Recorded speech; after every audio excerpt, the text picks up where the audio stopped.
आशोबे चशम में कमी के लिए लाहौर समेत पंजाब भर में 4 दिन बाद स्कूल दोबारा खुल गए। कई स्कूलों में आशोबे चशम से मुतालिक हुकूमत के SOPs की धज्जियां उड़ा दी गईं। स्कूल के दरवाजे पर असातिज़ा ने बच्चों की आंखों का मुआयना नहीं किया। स्कूल की बंदिश के बावजूद पंजाब में आशोबे चशम में कमी नहीं आ सकी। 24 घंटे में 9,401 केसेस रिपोर्ट। भावलपुर सबसे ज्यादा मुतासिर। एक दिन में 1500 से जायद शहरियों की आंखें दुखने आ गईं। फैसलाबाद में भी 1500 से जायद अफराद मुतासिर। पंजाब में एक और मोहलिक वायरस का फैलाव का खदशा। नापा वायरस से शरह अमवात 74% होने के सबब महकमा सेहत ने अलर्ट जारी कर दिया। खांसी, सांस में दुश्वारी, दौरे या झटके, दिमागी सेहत की खराबी के अलामात शामिल। बरवक्त तशखीस से बचाव मुमकिन। बिजली बिलों में फ्यूल प्राइस एडजस्टमेंट के खिलाफ 1090 दरखास्तों पर समाअत आज सुप्रीम कोर्ट में होगी। चीफ जस्टिस काजी फाइज ईसा की सरबराही में 3 रुकनी बेंच समाअत करेगा। लाहौर हाई कोर्ट ने फरवरी में बिजली के बिलों में फ्यूल प्राइस एडजस्टमेंट को गैर कानूनी करार दिया था। बिजली की तरसील कंपनियों ने फैसले के खिलाफ सुप्रीम कोर्ट से रुजू किया था। इस्लामाबाद हाई कोर्ट आज चेयरमैन PTI के खिलाफ 9 मई के मुकदमात में जमानत की दरखास्तें खारिज करने के खिलाफ केस की समाअत करेगी। साइफर केस में जमानत की दरखास्त भी सुनी जाएगी। नवाज शरीफ ही नहीं, 21 अक्टूबर को पाकिस्तान की तरक्की और खुशहाली भी वापस आ रही है। जब से नवाज शरीफ को निकाला, मुल्क से सुकून चला गया। रोशनी अंधेरों में गायब हो गई। आवाम से उनका मुस्तकबिल छीन लिया गया। नवाज शरीफ को निकालने वाले इबरत का निशान बन गए। लीगी कायद पहले से ज्यादा ताकतवर होकर वापस आ रहे हैं। मरियम नवाज का लाहौर में जलसे से खिताब।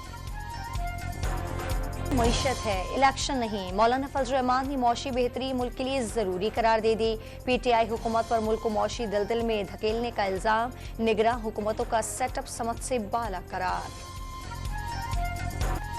MQM आ नहीं रही, आ चुकी। फैसले अब MQM की मर्जी से होंगे। खालिद मकबूल सिद्दीकी का मुखालिफिन को चैलेंज। मुस्तफा कमाल ने मलीर समेत कराची भर से तमाम सीटें जीतने का दावा कर दिया। मुखालिफिन के खुशफहमियों और गलत फहमियों के खात्मे का दौर आने वाला है, फारूक सत्तार का दावा।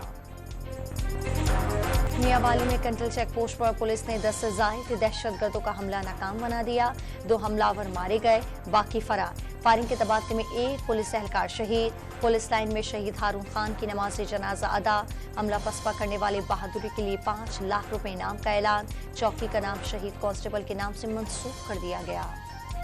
खुदकुश हमले में शहदा की तादाद 60 हो गए। बलूचिस्तान हुकूमत का जांबाहक अफराद के लवाकिन को 15-15 लाख रुपए इमदाद देने का ऐलान। सूबे भर में तीसरे रोज भी फजा सोगवार। सरकारी इमारतों पर परचम सरनिगू रहा। कई शहरों में एहतजाजी रैलियां निकाली गईं। पंजाब में गुर्दों की गैर कानूनी पेवंदकारी का बड़ा नेटवर्क बेनकाब। गुज़िश्ता रोज पुलिस हिरासत से फरार सर्जन फवाद दोबारा गिरफ्तार। मुलजिम का 328 ऑपरेशन करने का एतराफ। सर्जन फवाद का नाम निहाद शागिर्द मोटर मैकेनिक मरीजों के ऑपरेशन करता था। पाकिस्तानी मरीजों से 30 लाख और गैर मुल्कियों से फीकस 1 करोड़ रुपए वसूल किए जाते थे।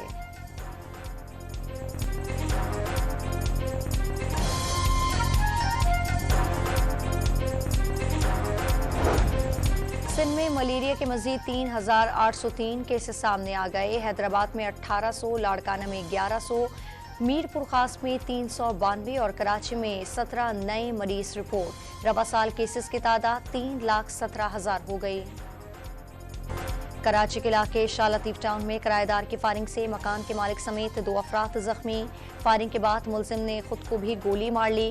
किराएदार काफी अरसे से बेरोजगार था। किराया न देने पर झगड़ा हुआ, पुलिस का दावा।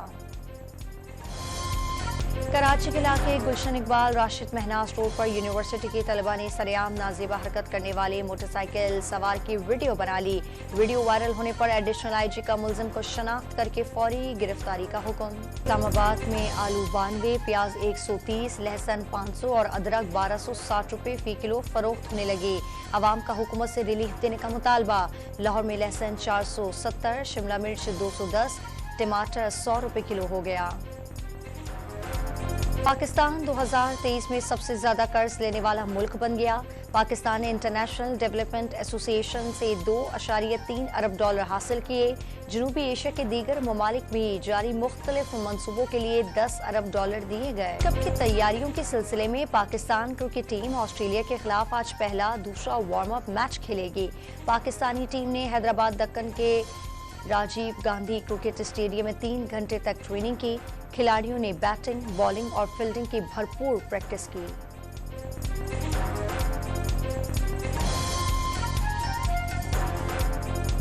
जैसा ना कोई था ना कोई होगा, कॉमेडी के बादशाह उमर शरीफ को बिछड़े 2 बरस बीत गए। बेसाख्ता जुमलों से चेहरों पर मुस्कुराहटें लाने वाला आज भी दिलों में जिंदा है।